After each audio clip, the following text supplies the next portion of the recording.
வணக்கம். என் குருநாதர் எழுத்து சித்தர் பாலகுமார் சார் அவர்களை மனதார வணங்கிவிட்டு பேச தொடங்குகிறேன். இன்னைக்கு ஒரு மிகப்பெரிய உயரத்துல நடிகர் விஜய் இருக்கிறார் திரை உலகத்துல. அதே போல அரசியல்லையும் அவர் களம் இறங்கி இருக்கிறார். தாவேகா அப்படிங்கிற கட்சியை தொடங்கி அதிலையும் பணியாற்றி கொண்டிருக்கிறார். கிட்டத்தட்ட ஜனநாயகன் திரைப்படத்தினுடைய படப்பிடிப்பையும் முடிச்சுட்டு அடுத்த அரசியல் பணியில இறங்கிட்டு இருக்கார். இது அத்தனைக்கும் ஆரம்பம் அஸ்திவாரம் எல்லாமே டைரக்டர் எஸ்.ஏ. சந்திரசேகரன் தான். அதாவது விஜய் அவருடைய அப்பா தான். விஜய் அவர்களுடைய அப்பா பல வெற்றி படங்களை அசாதாரணமா கொடுத்தவர். ரொம்ப அப்படி ஒரு வெற்றி படம், இப்படி ஒரு வெற்றி படம். சட்டம் அப்படிங்கிறத தமிழ் திரையுலகில் நுணுக்கி நுணுக்கி படம் எடுத்ததுல யாரான்னு பார்த்தாக்கா அது எஸ்.ஏ. சந்திரசேகரன் சாரை தான். எஸ்.ஏ. சந்திரசேகருக்கு ராமநாதபுரம் மாவட்டம் தங்கச்சி மடம் அப்படிங்கிற ஊர், அதுதான் சொந்த ஊர். அந்த ஊர்ல இருந்து தான் அவர் படிச்சாரு. அதுக்கப்புறம் திருநெல்வேலியில பாளையங்கோட்டையில அவர் அங்க படிக்க வந்துட்டார். அப்புறம் அவருக்கு சினிமா மேல பெரிய ஆசை. அதனால யாருக்கும் தெரியாம படிப்பையும் நிப்பாட்டிட்டு ஊரை விட்டு சென்னைக்கு ஓடி வந்துட்டாரு. அதுக்கப்புறம் எஸ்.ஏ. சந்திரசேகரன் சாருடைய அண்ணன் 4 அடி போட்டு ஒழுங்கா படிடா வாடா அப்படின்னு சொல்லி திரும்ப கூட்டிட்டு போயிட்டாரு. அதுக்கப்புறமும் திரும்ப 2வது தடவையும் அது மாதிரி ஓடி வந்துட்டாரு சென்னைக்கு. அதுக்கப்புறம் திரும்பவும் எஸ்.ஏ. சந்திரசேகரன் சாருடைய அண்ணன் திரும்ப கூட்டி பார்த்துட்டு ஒண்ணு விடுவேன், முதல்ல படிச்சுட்டே வேணா நாடகம் எழுது, சினிமா எழுது, அது மாதிரிலாம் ஏதாவது பண்ணுப்போ, முதல்ல படி அப்படின்னு சொல்லி திரும்ப கூட்டிட்டு வந்து அப்படி அவரை கூட்டிட்டு அதுக்கப்புறமா அவர் எழுதிட்டே படிச்சுக்கிட்டே அப்படின்னு இருந்த சமயத்துல பிஞ்சு மனசு அப்படின்னு ஒரு நாடகம் போட்டாரு. அது நல்ல பேர் கொடுக்க ஆரம்பிச்சிருச்சு. நல்ல பேரு, பிரமாதமா இருக்கேங்க அப்படின்னு எல்லாருமே பாராட்ட ஆரம்பிச்சிட்டாங்க. உடனடியா இவருக்கு இப்போ ஒரு தைரியம் வந்துருச்சு. அதுக்கப்புறம் நேரா அவர் திரையுலகுக்கு வர்றதுக்கு ஒருத்தர் காரணமா இருந்தார். என்னன்னாக்கா இவர் அங்க இங்கன்னு சுறுசுறுன்னு பரபரப்பரன்லாம் இருந்தாரு. Director TN. பாலு இருக்காரு இல்லையா, சட்டம் என் கையெல்லாம் எடுத்த அற்புதமான டைரக்டர் டி.என். பாலு அவர்கள் நல்லா பண்றடா தம்பி, வாடா என் கூட அப்படின்னு சொல்லிட்டு தான் கூடவே அவரை உதவி டைரக்டரா வச்சுக்கிறார். அவருடைய வேலைகள், அவருடைய பிஞ்சு மனசு நாடகம் இதெல்லாம் பார்த்துட்டு நீலகண்டன் அப்படிங்கிற ஒரு ஐயா தம்பி என் கூட வாங்க அப்படின்னு சொல்லி நேரா வாகினி ஸ்டுடியோல இருந்து கூட்டிட்டு வர்றாரு.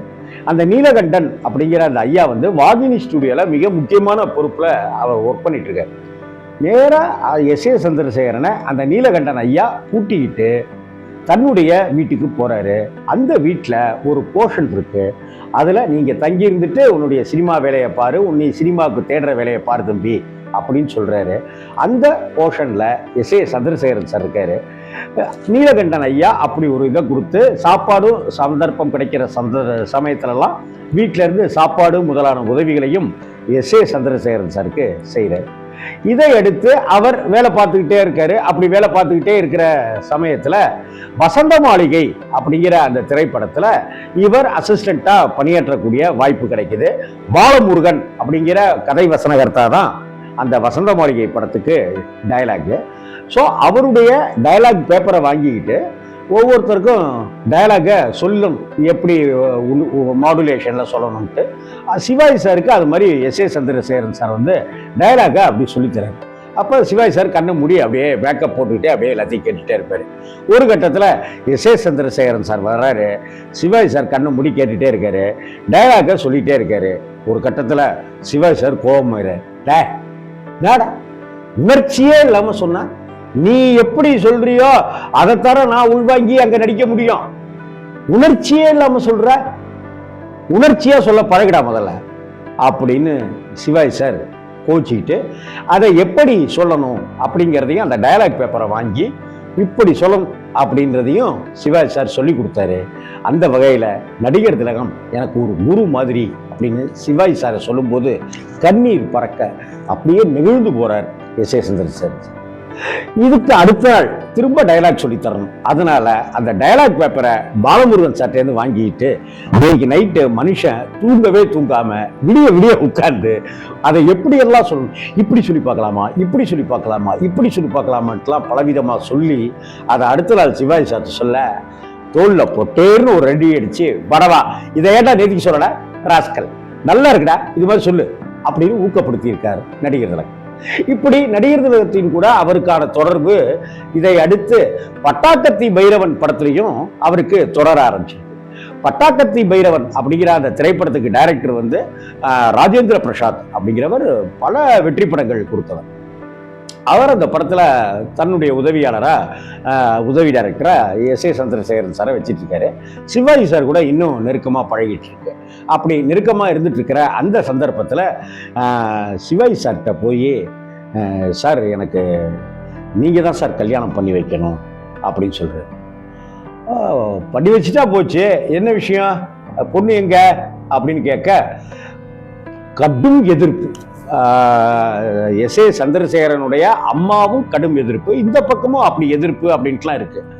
எங்க எதிர்ப்பு அப்படின்னு பார்த்தா, வாகினி ஸ்டுடியோவில் மிக முக்கியமான பொறுப்புல இருந்தார் இல்லையா, நீலகண்டன் ஐயான்னு ஒருத்தர் ஒர்க் பண்ணார் இல்லையா, தம்பி வாங்க என் கூட அப்படின்னு கூட்டிட்டு வந்து தன்னுடைய வீட்டில் ஒரு போர்ஷனை எஸ் ஏ சந்திரசேகரன் சாருக்கு கொடுத்தாரு இல்லையா. அப்ப என்ன ஆயிடுச்சுனாக்க, நீலகண்டன் சாருடைய பொண்ணுக்கும் எஸ் ஏ சந்திரசேகரன் சாருக்கும் ஒரு காதல் மலர்ந்துருச்சு. அந்த காதல் என்ன ஆயிடுச்சுன்னா தீவிரம் ஆயிடுச்சு. நீ இல்லாம என்னால வாழ முடியாது அப்படின்ற நிலைமையில ரெண்டு பேரும் இருக்காங்க. சிவாஜி சார்கிட்ட நடந்த விஷயத்தை எல்லாத்தையும் சொல்ல, சிவாஜி சாரும் நீலகண்டன் சார்கிட்ட பேசி எல்லாமே முடிவுக்கு வர,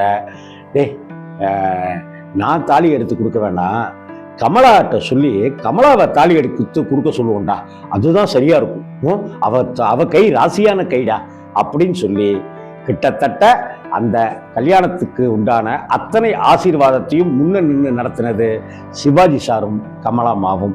அந்த காதலி நடிகர் டைரக்டர் எஸ் ஏ சந்திரசேகரன் சாருடைய அந்த காதலி ஷோபா சந்திரசேகர்.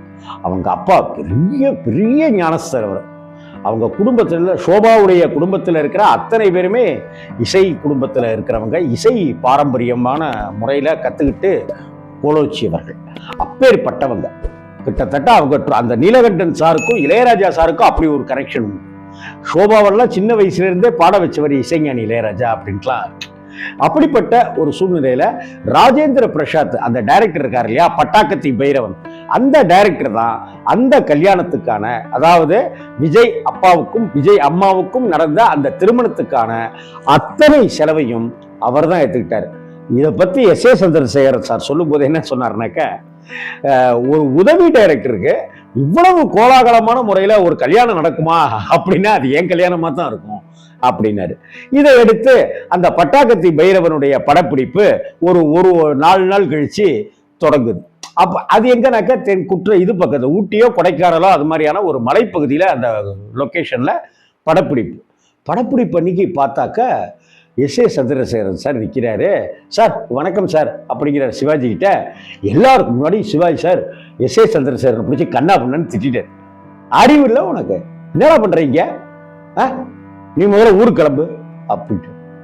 ஏட்டா கல்யாணம் ஆகி 2 நாள் தான் ஆகுது, நீ பாட்டுக்கு இங்கே வந்து நிற்கிற, ராஜேந்திரா கேட்க மாட்டீங்களா, என்ன இது அப்படி இப்படின்லாம் சொல்ல, என்ன இது அப்படின்னா, இல்லை வேலையும் இவன் பார்த்தாகணும் அப்படி இப்படின்லாம் ராஜேந்திர பிரசாத் சொல்ல, டக்குன்னு ஒரு உதவியாளரை கூப்பிட்டு, என்ன செய்வீங்களோ ஏது செய்வீங்களோ தெரியாது, இன்னைக்கு ராத்திரி இங்க இல்லாட்டினா நாளைக்கு காலையில சந்திரசேகரோட ஒய்ஃபு ஷோபா இங்க வந்தே ஆகணும், கூட்டிட்டு வர பொறுப்பு உங்களுது அப்படின்னு சொல்லிட்டாரு.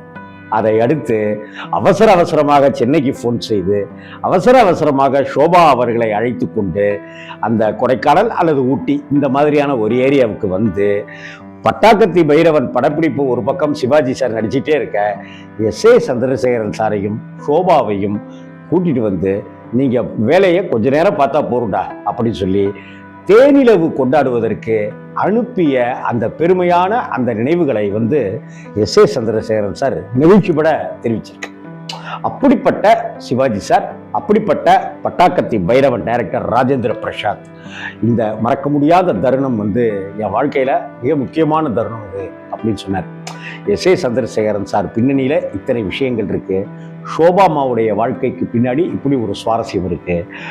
அவர்களுடைய திருமணம் ரொம்ப அட்டகாசமா நல்ல ஒரு தம்பதியா வாழ்ந்துட்டு இருக்காங்க. ஒரு கணவன் மனைவி எப்படி வாழணுங்கிறதுக்கு உதாரணமா இன்னைக்கு எத்தனையோ பேரை எப்படி வாழக்கூடாதுங்கிறதுக்கு உதாரணமா நம்ம பார்த்துட்டு இருக்கிறோம். ஆனா ஒரு கணவன் மனைவி எப்படி வாழணுங்கிறதுக்கு ஒரு உதாரணம் சந்திரசேகரன் சார், சோபா சந்திரசேகர் அம்மா, இவங்க 2 பேரையும் முதல்ல வணக்கம் தெரிவிச்சு. நன்றி நண்பர்கள்.